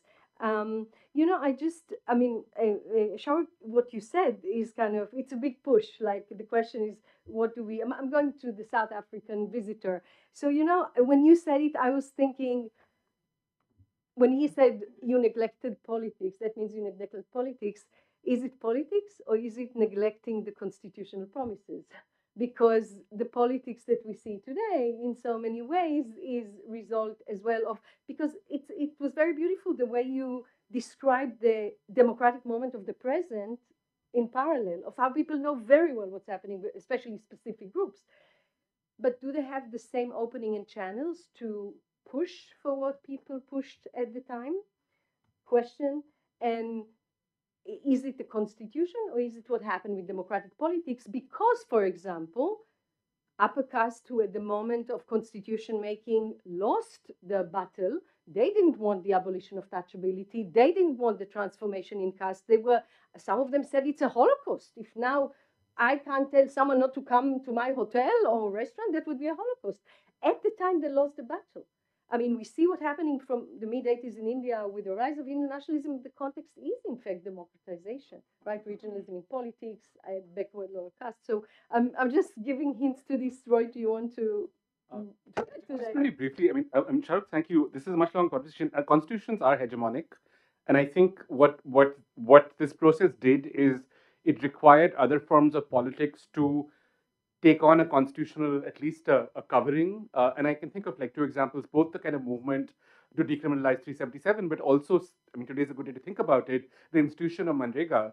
It had to be done through the language of right to food. So one could have argued that you didn't need to do a constitutional claim to require that people people should not starve, right? So there are possibilities that active translation requires, but also things that it leaves out. And you're absolutely right to point that out. I just want to say sorry. I'm sorry. When you said it required them to take the constitutional cover, I was reminded of the infamous FIR 59 of 2020, which says that this was a conspiracy. It only took on a secular cover. Can one of you answer that question on raised by Mujib about secularism? Okay. Yeah. Do you want to go ahead? So it's interesting. It doesn't come through most of the correspondence that goes to the assembly, but the question is, it's quite recognized that this is going to be a pluralistic society with a place for various faiths, and there's a lot of concern as to what is it the state would do. What was interesting, we found that the general narrative, if you look at the assembly debates, is concerns about religious freedom are raised by religious minorities. But when we see the petitions to the assembly, the question of religious freedom is most frequently raised by groups that describe themselves as Orthodox Hindus, who are concerned that the government is going to abolish untouchability and force in social reforms. So there is even a suggestion that the same way, there's a kind of alliance suggested between sort of the same way that you have Sharia law, you should also consider Orthodox Hindus a minority and allow them to have their own religious practices. So I think there was a commonsensical sense of pluralism, and there was a kind of open question about what degree of state regulation there should be. I want two things. One, I want to acknowledge what you both said about that you can't see the two people wrote the book about the coherence of writing.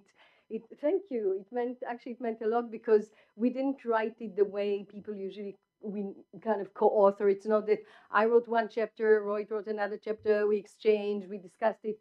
No, in fact, none of us imagined, as we write in the book, that we ever write a book together. We started it by reading together and discussing the archival materials and literally sitting at the same desk and writing together. I know it sounds like impossible, but of course, the alignment of ideas and prose just took a long time, but thanks for that. I do want to also say something about the notion of romanticizing or the glorification. So I think Usha in her comments made a very strong point about she was disappointed by the judges. They were just worried about their independence, but they didn't talk about what about the rights of the people. So if you read the chapter, if you read the chapters on the tribes, yes, you start a book and there's excitement, the fever of constitutional expectations, and the people come and camp in Delhi to try and be seated at the table to influence minority rights, etc. But we end up with tribal people who are actually, coming with very advanced notions of representation. For example, their representatives who speak to the committee of the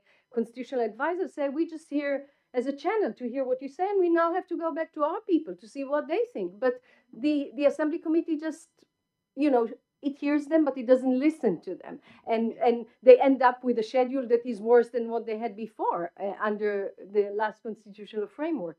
So we're not having any story of glorification in the same way that constitutional momentum, and not moment, because the open site of struggle, the fact that people saw themselves as, you know, can go, and that doesn't mean that always it will be for progressive directions, as was at the moment of the inherently at the moment of the constitution making, and that's democratic politics. Can I ask you a question on this? Was there anything in your working together and writing where you had to drop an idea because you didn't agree? Because I didn't see anything in the book where you disagreed. Not okay, Roy, correct me if I'm wrong. We didn't have a moment of dropping idea because we actually really spent a lot of time on thinking the idea, but we had to drop. I mean, there's so many things that didn't go into the book. I mean, there's the full section that we were both like, it took time. I mean, Roy, you please come into that. But both of you agreed to drop it. Again, there was agreement to drop that. There was no disagreement at all. I think we learned a lot of things together. So we both came from different backgrounds and presuppositions, and I think part of it was just discovering all of this new material, which in some ways challenged our own assumptions about certain things. So it looks very coherent now, but it took a while to come through. I think the one thing we wanted to do, but we couldn't, was thinking about the process of amendments. We were going to enter the question of the First Amendment, especially now because it's often used to frame how undemocratic supposedly Nehru was, but really think about this as another moment of dialogue, and hopefully it will happen sometime in the future.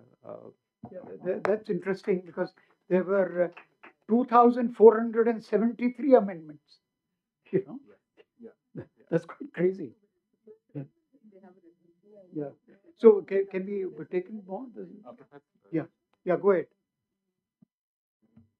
Okay, first of all, many congratulations to the authors for writing this book, and also to the panelists for sparking a very, a robust, discussion. There's always a celebratory atmosphere which attends the appearance of a new book, and I don't want to puncture it.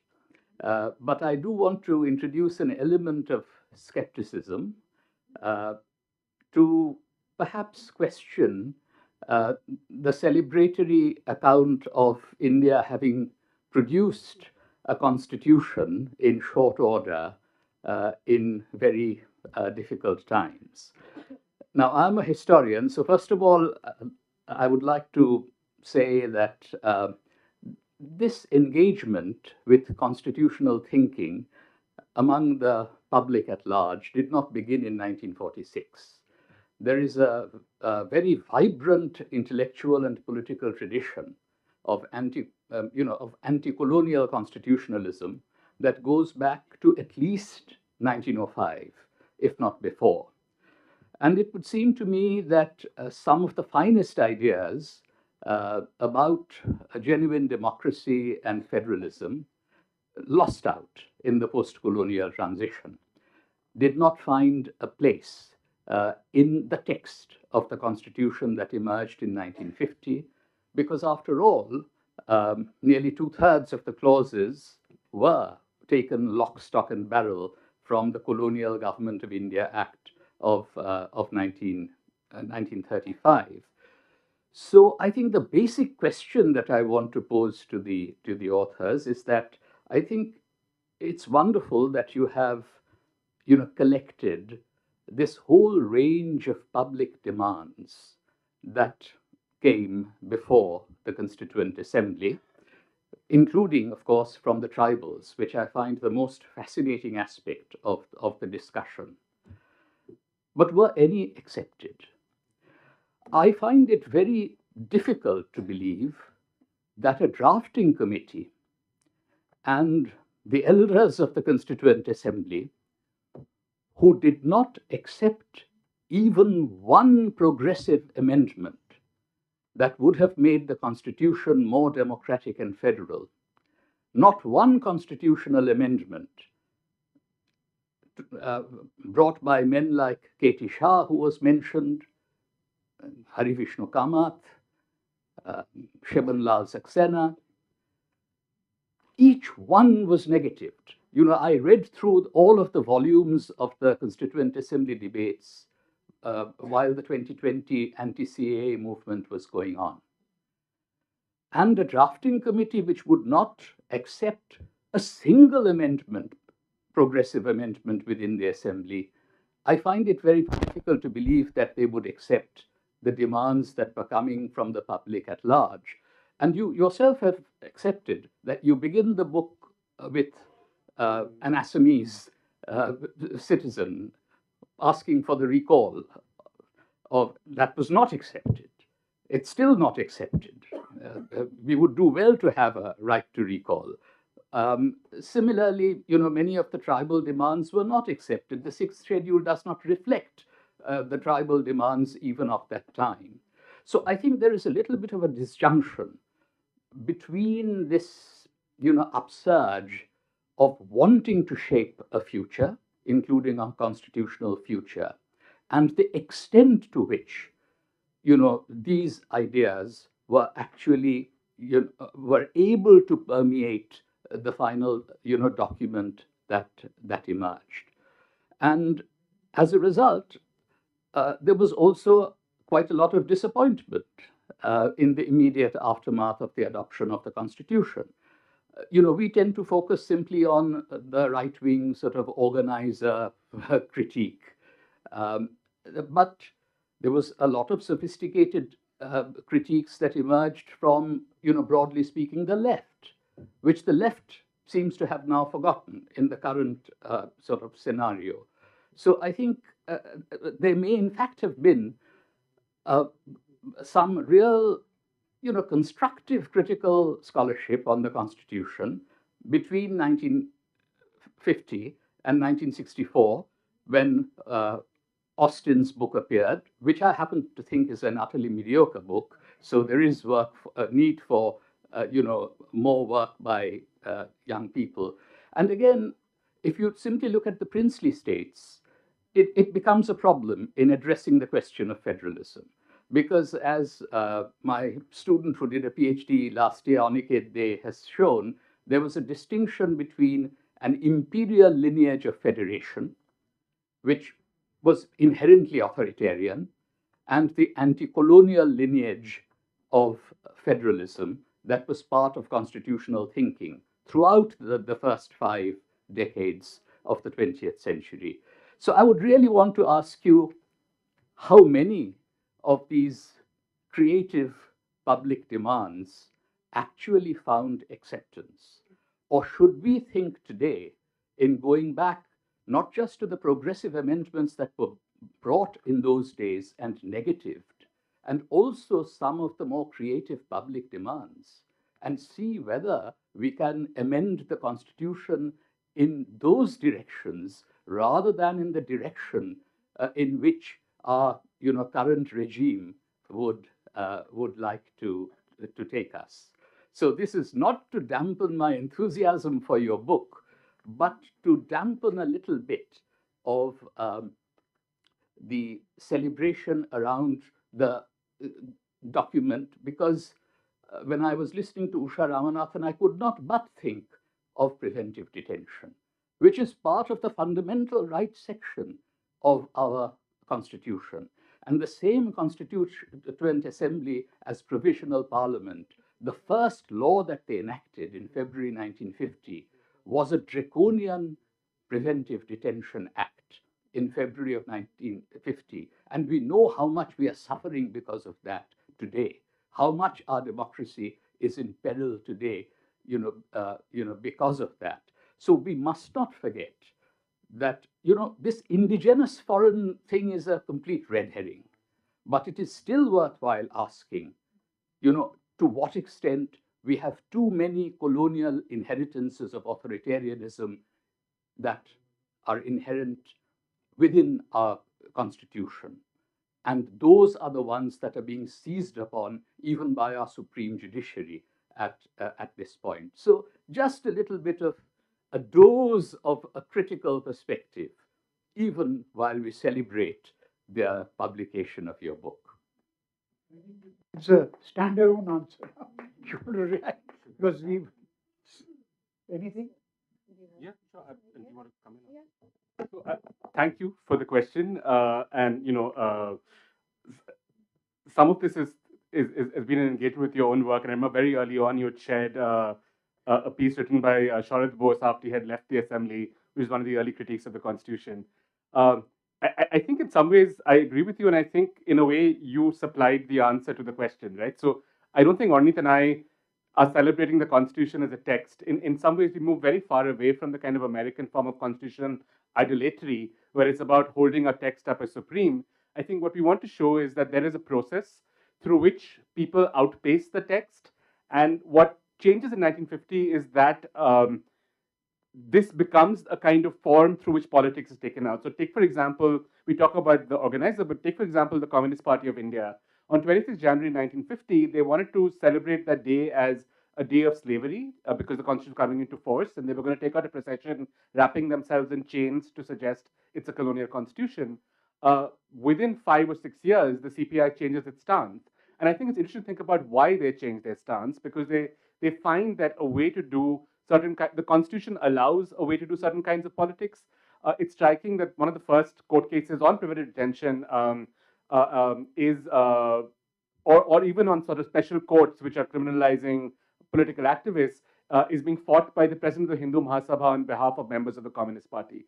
So there is a way in which a variety of political figures who are opposed to the Constitution ultimately sort of come around to it. And I think I think what that recognizes, it's not so much the text, but a kind of language and form of politics that allows them to change it. So even when you suggested that there are other imaginations that should be brought in through amendment, that is precisely the kind of process the book is talking about. The other distinction I wanted to make is there is a lot of work that comes through new forms of what is now the new kind of intellectual history that is really focused on ideas of individuals. And this is a creative sort of space to think about them, but what we're really thinking about are ideas that are engaging with the public and through public associations. So there may be very well many figures through actually the 19th, early 20th century who wrote eloquently and originally about a lot of questions. But I think for our work, we're trying to think of work that is ideas that are making it through the public and engaging through a kind of public process. Thank you. Just to add a small thing, I mean, if we're celebrating anything, is the process again. So the moving away from celebrating, the analytical move we're doing is foregrounding process and constitutional politics outside the assembly over the text.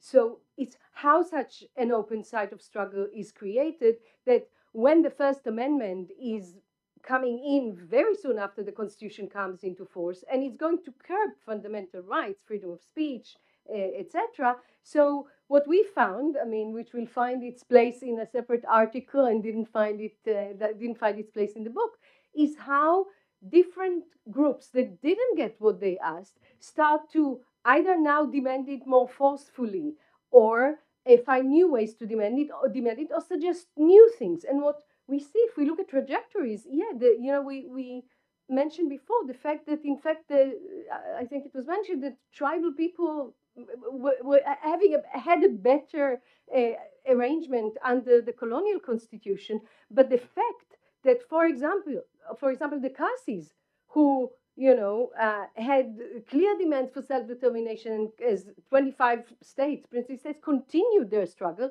ended up with a state, by the late 60s, Megalia. So it's a process, and that's part of the process. And perhaps it's the question, would the fact of just endowing a constitution, there's no perfect constitutional text, whether it would be the most perfect constitution or constitution with many flaws, would enacting it by itself would enable people from the margin to have the kind of language that Rohit was talking about, or the kind of the kind of energies that we're talking about to continue and struggle for that? Would that be?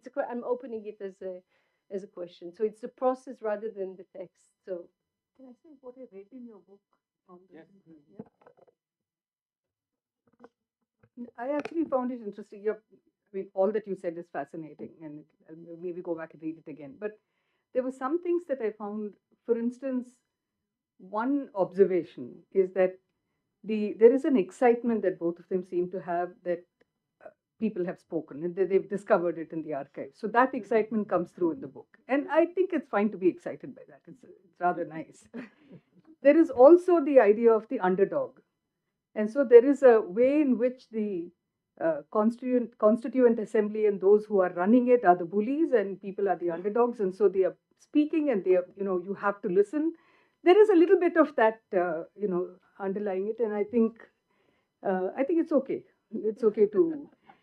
Uh, but there is when you say, was any of that accepted? I found it interesting that in some of those, they do say what happened to it. For instance, it's not like somebody picked it up and then they just dropped it. It did become part of the discussion that happened. It was sent to the other members, some of it, not all of it. Some of it was sent to all of the members.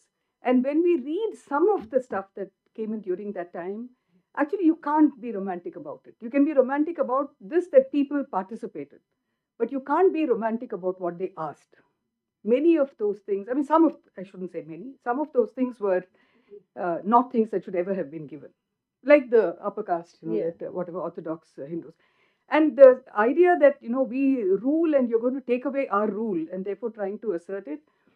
I found the chapter on the princely states fascinating for that, because, why did so many of them at a certain point in Indian history or in history of this region, why did so many of them feel the need to make constitutions?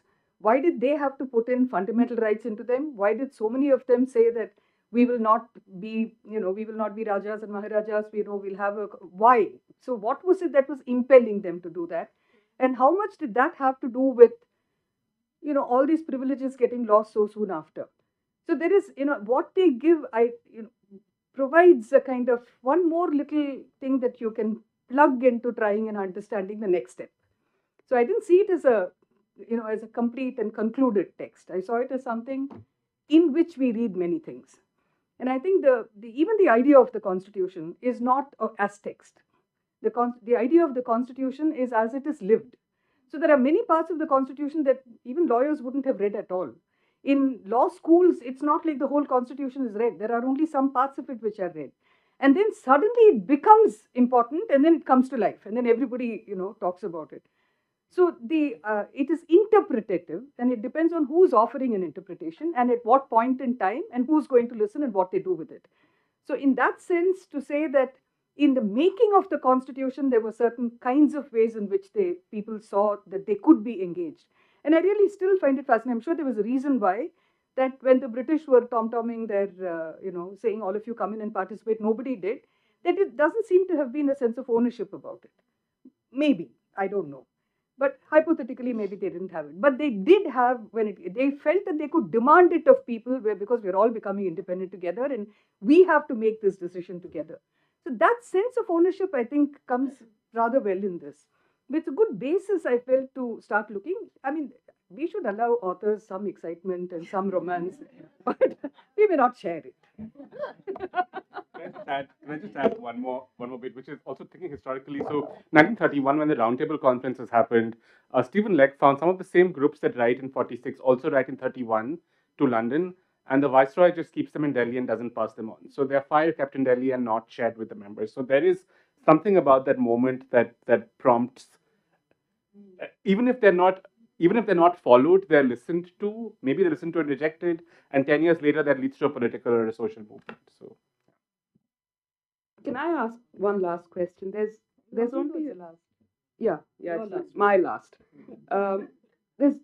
You've given Kashmir one paragraph. Was that also something that you both agreed on? She's going to pillory both. But yes. So, I mean, the Kashmir, initially the section on princely states was going to look at Kashmir, Hyderabad, and Manipur. And I think by the time we got to writing it, we realized that, in a way, what was least known about was Manipur and was most surprising to us was Manipur. There's a paragraph on Kashmir, if you look at the footnotes, there's actually two wonderful volumes. One by the German journal VRU, written largely by Kashmiri legal scholars who have analyzed. So Zaid Deva, the other names on the list, who are really writing a kind of new history of Kashmir's constitutional processes, taking both the assembly and the creation of Article 370 seriously, and we would encourage people to read that. Hyderabad is somewhat paradoxical because in some ways its integration is unconstitutional, but Hyderabad and Andhra Pradesh and Telangana become the site of the greatest degree of constitutional experiment. So, linguistic reorganization, which is rejected by the assembly, is forced to be acknowledged because of politics there. It files a really large number of writ petitions, even though Hyderabad is the only princely state that doesn't get any representation in the assembly. It's imposed by diktat. Kashmir actually has 4 representatives in the assembly who sign on to the constitution. Hyderabad doesn't. But it creates an alternative story. And also, there were a couple of books that came out about Hyderabad by Rama Mantena and forgetting the other name at the same time, which sort of address some of these questions. At this time, I think it's fascinating that all those discussions on Kashmir left Ladakh out. Ladakh. Today, they are finding that they were, just a postscript, and it's causing huge problems. So maybe we need to see what happened in there. Violence of union territories, and one of the places that was defeated in the Constituent Assembly was Delhi. So the people in Delhi really agitate to get a province. They say things like people in the most remote village in the country have more rights than we do. And we see that the Delhi bureaucracy, the Sardar Patel and the Chief Commissioner of Delhi essentially shuts down aspirations of Delhi to be given the kind of equal political life of other states. And in a way, if we think of what union territories do, it's really that model of administration and not politics that come in. I think any They become one. They become one. okay. Yeah. There are 3 hands. 4. Okay, we quickly. The first question that I asked on the encroachment between of the judiciary in terms of the constitution being silent on one.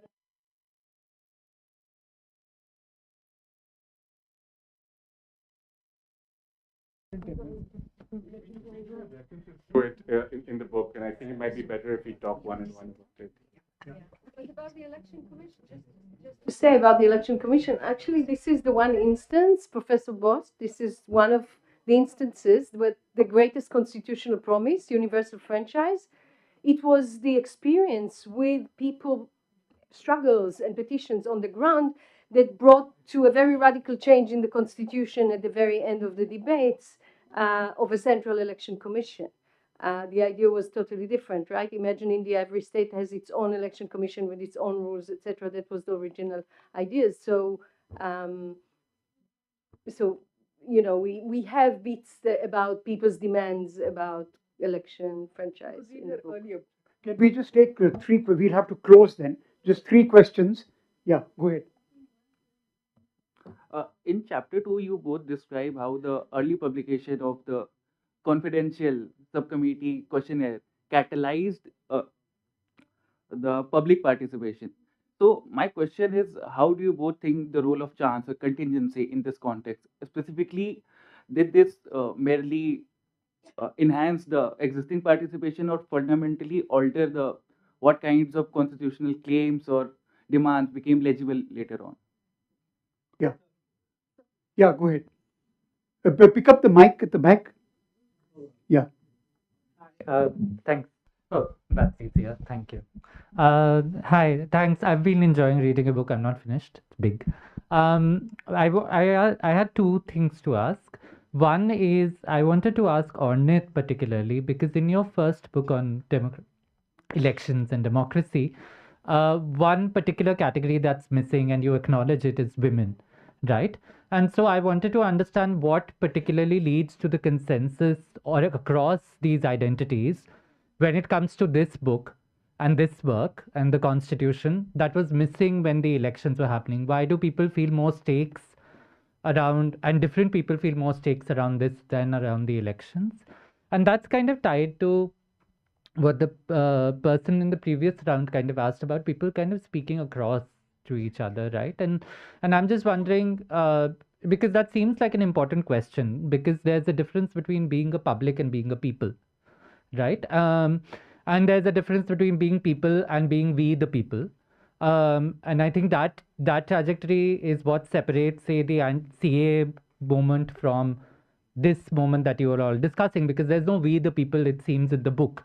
And so I was wondering if you wanted to disaggregate some of these questions, because they're really tied to the question of sovereignty, right? Like, so you are saying that these people are not, the Constituent Assembly did not feel the need to invite these people. These people are uninvited, and so it's not built on legitimacy of these demands, right? And so I was wondering if you wanted to disaggregate some of these things for us, right? Like the question of the public versus the question of the people versus the question of sovereignty. And the last just quickly, okay.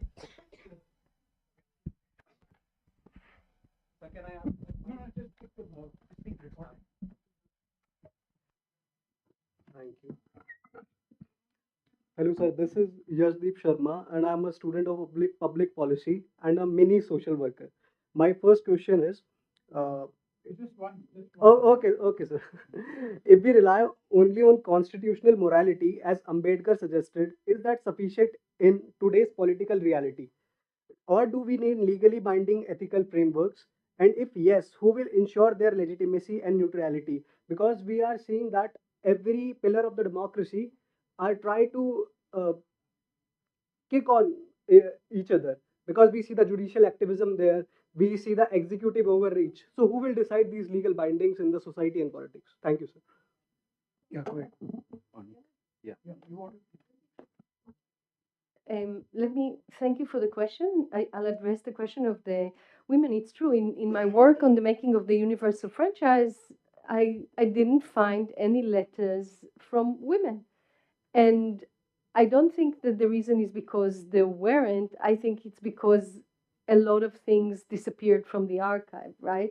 So, in fact, your question is an opportunity to shed light on the fact that even our archive is clearly incomplete, as much as, by the way, the Constituent Assembly debates are not complete. We found a letter where the secretary of the Constituent Assembly was saying, was like, it's scandalous how many papers just disappear. So it's, in fact, in the work that I've started to do on later work, when you see in the context of the first elections, you actually see quite an intense participation of women. So that suggests that they were quite aware, but it suggests something that indicates likely the limit of the archive. In our work, it was indeed incredible to find a lot of things, but there was, maybe, do you want to add about the other categories of like peasants, for example? So it relates so just to very briefly, so in our previous book, so when I was looking at the Supreme Court records, Dalits and tribals rarely, while there were a number of groups that were considered, you would think of as groups with limited social capital, Dalits and tribals rarely appeared as petitioners. And in Ornit's previous book, we didn't see women appearing as people fighting over the electoral roles. But we were really struck in this project how visible all of these voices were. And it made us think a little bit about what is it that the Constitution does that perhaps elections and court cases don't. And if I can maybe address the question of public versus people, that would also connect to the last question.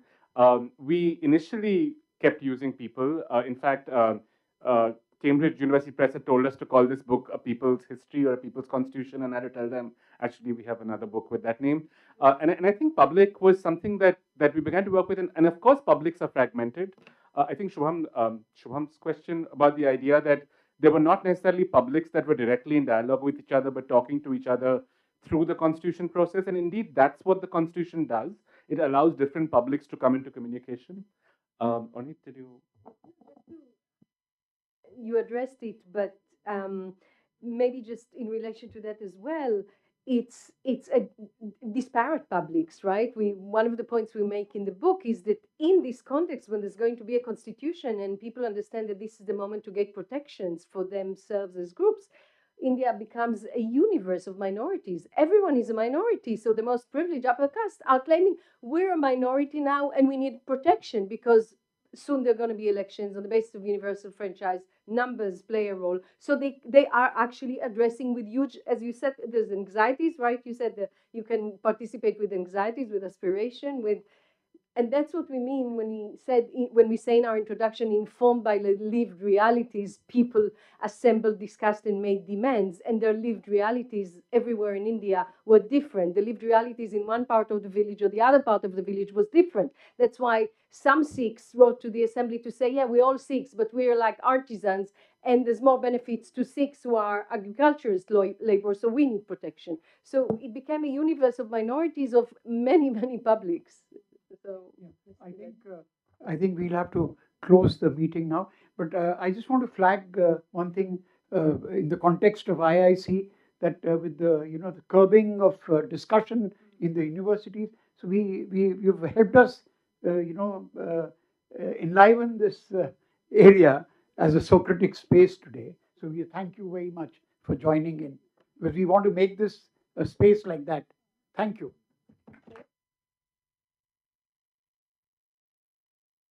Okay, yeah. Pick the book up. Yeah, is there Pooja? Pooja, can you take a? Okay.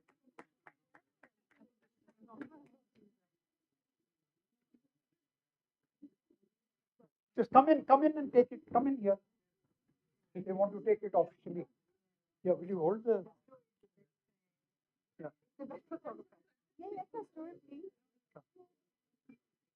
Yeah, just one second. Yeah.